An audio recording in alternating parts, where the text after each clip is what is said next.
भविष्य का दूसरा नाम है संघर्ष। हृदय में आज इच्छा होती है और यदि पूर्ण नहीं हो पाती तो हृदय भविष्य की योजना बनाता है। भविष्य में इच्छा पूर्ण होगी ऐसी कल्पना करता रहता है, किंतु जीवन ना तो भविष्य में है ना अतीत में। जीवन तो इस क्षण का नाम, अर्थात इस क्षण का अनुभव ही जीवन का अनुभव। पर हम ये जानते हुए भी इतना सा सत्य समझ नहीं पाते। या तो हम बीते हुए समय के स्मरणों को घेर कर बैठे रहते हैं, या फिर आने वाले समय के लिए हम योजनाएं बनाते रहते हैं और जीवन जीवन बीत जाता है। एक सत्य यदि हम हृदय में उतार लें कि ना हम भविष्य देख सकते हैं, ना ही भविष्य निर्मित कर सकते हैं, हम तो केवल धैर्य और साहस के साथ भविष्य को आलिंगन दे सकते हैं, स्वागत कर सकते हैं भविष्य का। तो क्या जीवन का हर पल जीवन से नहीं भर जाएगा? स्वयं विचार कीजिए।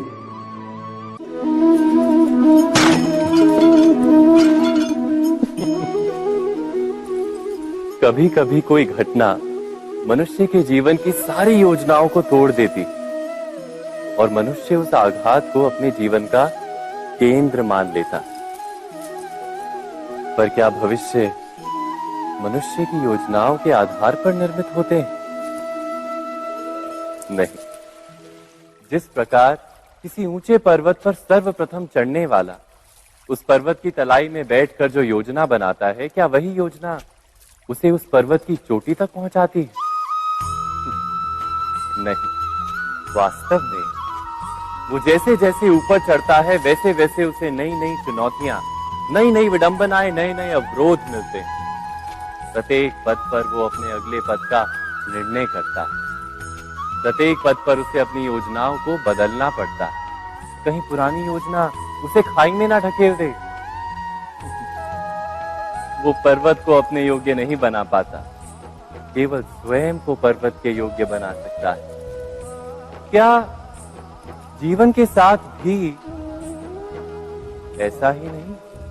जब मनुष्य जीवन में किसी एक चुनौती को, एक अवरोध को अपने जीवन का केंद्र मान लेता है, अपने जीवन की गति को ही रोक देता है, तो वो अपने जीवन में सफल नहीं बन पाता और ना ही सुख और शांति प्राप्त कर पाता। अर्थात जीवन को अपने योग्य बनाने के बदले स्वयं अपने को जीवन के योग्य बनाना ही सफलता और सुख का एकमात्र मार्ग नहीं। स्वयं विचार कीजिए।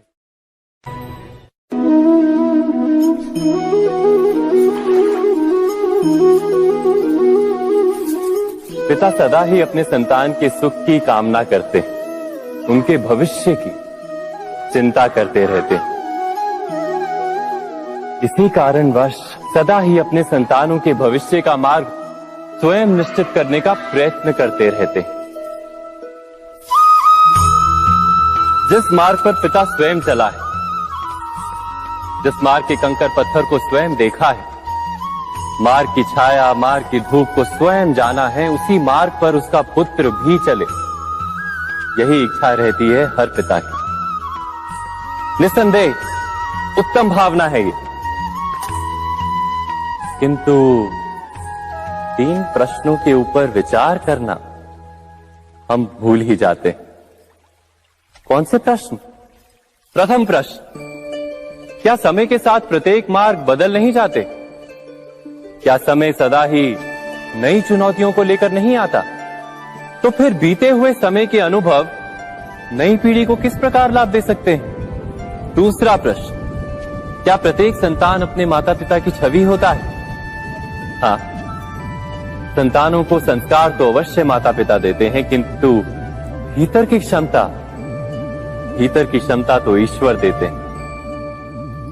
तो जिस मार्ग पर पिता को सफलता मिली है, विश्वास है कि उसी मार्ग पर उसकी संतानों को भी सफलता और सुख प्राप्त होगा। तीसरा प्रश्न, क्या जीवन के संघर्ष और चुनौतियां लाभकारी नहीं होती? क्या प्रत्येक नया प्रश्न एक नए उत्तर का द्वार नहीं खोलता? तो फिर संतानों को नए नए प्रश्नों, संघर्षों और चुनौतियों से दूर रखना, ये उनके लिए लाभ करना कहलाएगा या हानि पहुंचाना? अर्थात जिस प्रकार संतान के भविष्य का निर्माण करने के बदले उसके चरित्र का निर्माण करना श्रेष्ठ है, वैसे संतानों के जीवन का मार्ग निश्चित करने के बदले उन्हें नए संघर्षों के साथ जूझने के लिए मनोबल व ज्ञान देना अधिक लाभदायक नहीं होगा? स्वयं विचार कीजिए।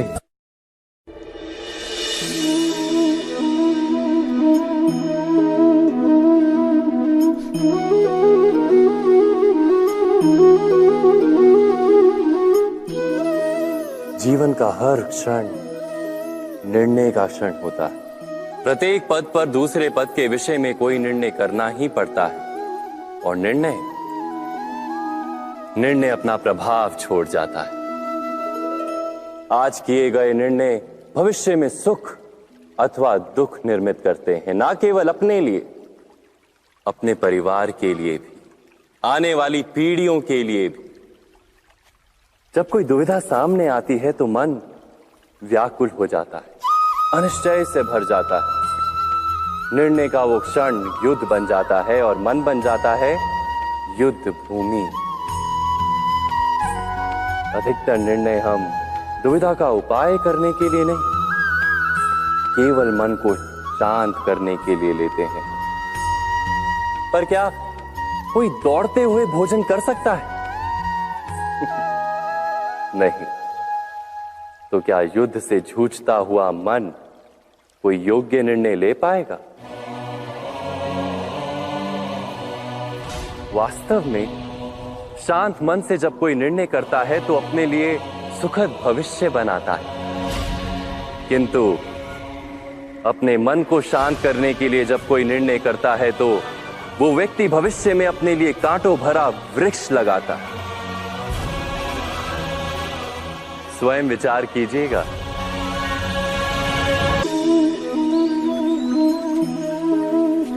सबके जीवन में ऐसा प्रसंग अवश्य आता है कि सत्य कहने का निश्चय होता है हृदय में, किंतु मुख से सत्य निकल नहीं पाता। कोई भय मन को घेर लेता है। किसी घटना अथवा प्रसंग के बारे में बात करना या फिर स्वयं से कोई भूल हो जाए उसके बारे में कुछ बोलना, क्या ये सत्य है? नहीं, ये तो केवल तथ्य है। अर्थात जैसा हुआ था वैसा केवल बोल देना सामान्य सी बात। किंतु कभी कभी उस तथ्य को बोलते हुए भी भय लगता है। कदाचित किसी दूसरे की भावनाओं का विचार आता है मन, दूसरे को दुख होगा ये भय भी शब्दों को रोकता है। तो ये सत्य क्या है? क्या हमने कभी विचार किया है? जब भय रहते हुए भी कोई तथ्य बोलता है तो वो सत्य कहलाता है। वास्तव में सत्य कुछ और नहीं, केवल निर्भयता का दूसरा नाम है। और निर्भय होने का कोई समय नहीं होता, क्योंकि निर्भयता आत्मा का स्वभाव है। अर्थात क्या प्रत्येक क्षण सत्य बोलने का क्षण नहीं होता?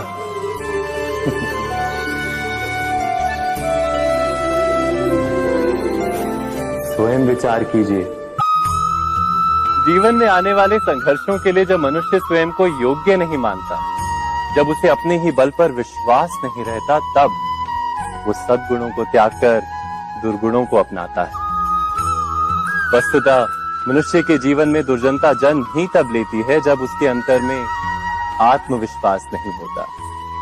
आत्मविश्वास ही अच्छाई को धारण करता है। ये आत्मविश्वास है क्या?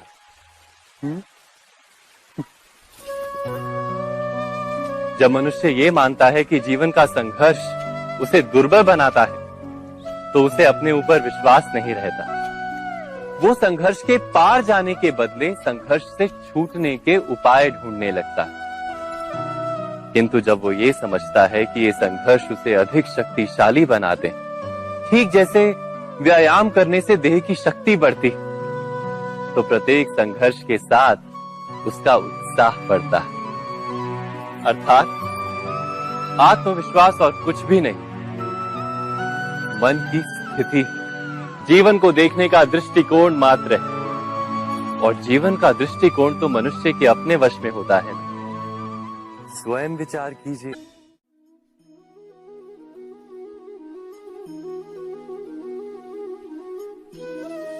ज्ञान प्राप्ति सदा ही समर्पण से होती है, ये हम सब जानते हैं। किंतु समर्पण का वास्तविक महत्व क्या है? क्या हमने कभी विचार किया? मनुष्य का मन सदा ही ज्ञान प्राप्ति में विभिन्न बाधाओं को उत्पन्न करता है। कभी किसी अन्य विद्यार्थी से ईर्ष्या हो जाती है, कभी पढ़ाए हुए पाठों पर संदेह जमता है, और कभी गुरु द्वारा दिया गया दंड मन को अहंकार से भर देता है। नहीं, क्या ऐसा नहीं होता? न जाने कैसे कैसे विचार मन को भटकाते हैं, और मन की इसी अयोग्य स्थिति के कारण हम ज्ञान प्राप्त नहीं कर पाते। मन की योग्य स्थिति केवल समर्पण से निर्मित होती है। समर्पण मनुष्य के अहंकार का नाश करता है। ईर्ष्या, महत्वाकांक्षा आदि भावनाओं को दूर कर हृदय को शांत करता है और मन को एकाग्र करता है। वास्तव में ईश्वर की सृष्टि में